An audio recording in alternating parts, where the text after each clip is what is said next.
In this video, I'm going to give you what I think are the relevant specs of the 2024 BMW R12 NineT and my first ride impressions of the bike. I picked up the bike early this morning and then spent the entire day out riding some of my favourite roads locally to build this opinion. Spoiler alert, this bike's great and I really like it. I was concerned that it might be too small for me and my legs would feel too folded over. At 6'1", this sometimes happens to me with this style of bike. Before picking the bike up, I watched a heap of videos to see what others had to say about it, but none of them had prepared me for how impressed I was with this bike and how well it's put together. It feels like every single detail has been thought through and everything is perfectly in its place and just right. Okay, so on to the specs. Within the first 10 minutes of leaving BMW's headquarters in Farnborough, I pulled over on the side of the road to get some footage before the bike got dirty, and that's what you're seeing now. I spent some time shooting this footage and everywhere I looked, the design and craftsmanship really impressed me. This bike has the option 719 package, which is an upgrade from the standard R12 NineT. Here's the exact list of upgrades I can see that this bike has over the standard one. Nürburg, silver matte metallic designer cylinder head covers, adjustable levers, foot levers, front and rear footrests, milled covers for the expansion tank covers on the clutch and brake lever, and milled handlebar and mirrors, gloss aluminium fuel tank and windscreen, red racing frame, tubeless spoked wheels, and a digital display. It might have more, but I'll cover these if I do find them in my next video. This bike also has the comfort package, which includes Shift Assistant Pro, hill start control, cruise control, heated grips, a phone holder, tyre pressure control, and a tail tidy. Price for the standard bike comes in at £14,420, but this bike with these options is significantly more. Using the BMW bike configurator, from what I can visually see, the cost of this bike is £4,280 more than the standard one. So the total cost, if you want this bike, is £18,700. So the option 719 package is mainly a cosmetic upgrade to the bike, so the specifications I'm going to go over now will be quite similar for both the standard model and this one.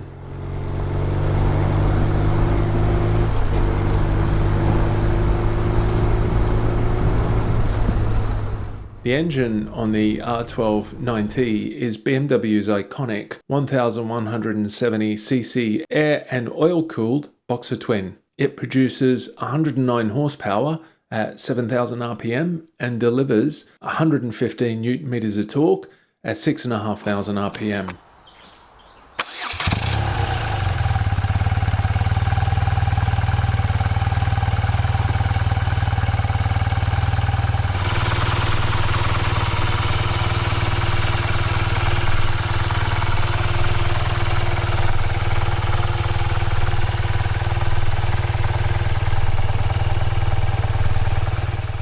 The bike uses a 6-speed transmission.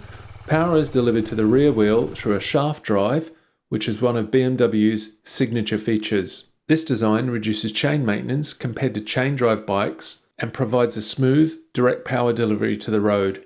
The R12 NineT features what BMW call a one-piece steel tubular space frame. The front suspension uses 45mm telescopic upside-down forks with preload, compression and rebound damping adjustments. At the rear, you've got BMW's Paralever single-sided swing arm with a monoshock that also offers preload and rebound adjustability. Front and rear suspension travel is 120mm.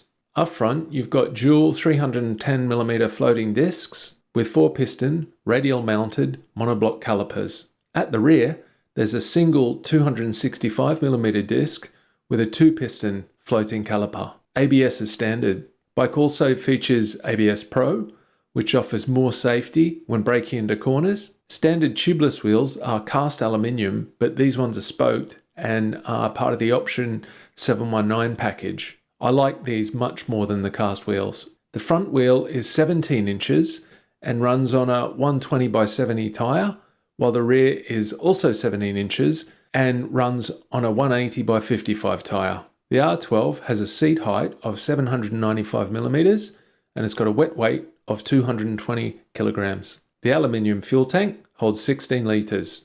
Ignition is keyless and the bike features multiple riding modes, including rain, road, and dynamic. It's got traction control and ABS Pro, as I've mentioned. There's a USB-C charging point, as well as a 12-volt mini cigarette lighter charger, LED lights all round. Alright, so I wasn't prepared for how well this bike is put together, and I definitely wasn't prepared for how much I enjoyed riding it.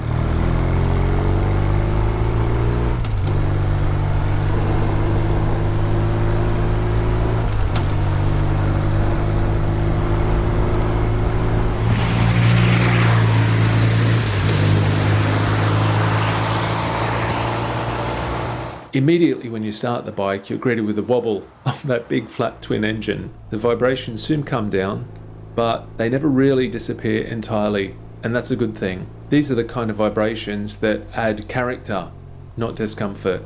The first 10 or 15 minutes when you jump on a new bike are always spent learning the controls and getting a feel for the bike. Once I was sort of comfortable with everything, I picked up the pace a bit. I don't ride fast on the road, and I often find that many bikes are too fast for our roads, which can take away from the experience. That's why I tend to prefer classic or slower bikes, where you can really work through the gears and enjoy the ride. I was worried that this bike might be too fast for the roads, but it definitely isn't. You can ride it at a relaxed pace if you want. Then, when the moment presents itself, whether it's for an overtake or a clear stretch of road, you can wind the engine up and have some real fun. It wasn't wet today, so I mainly stuck with standard rider mode, though I did try dynamic a few times throughout the day. It definitely adds more punch, but if I didn't have it, I'd be totally happy with just standard. The bike feels incredibly well balanced, and the handling is so natural and responsive. It corners beautifully and reacts to really small rider inputs, which makes the ride so much more engaging. Brakes are excellent, and there's loads of power and loads of modulation, and they're not too grabby.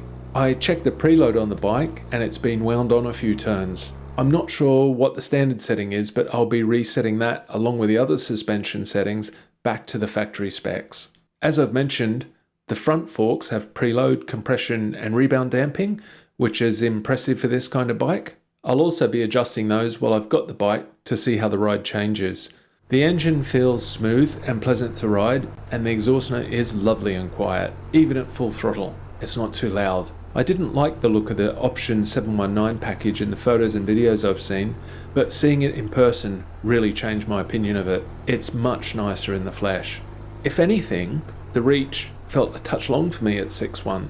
I did notice that the levers were set quite low on the handlebars, so I'll likely adjust those to better suit my riding position. I only tackled B roads today, but I'm planning to do some motorway riding and longer trips in the coming days to see how this bike handles over the varied terrain.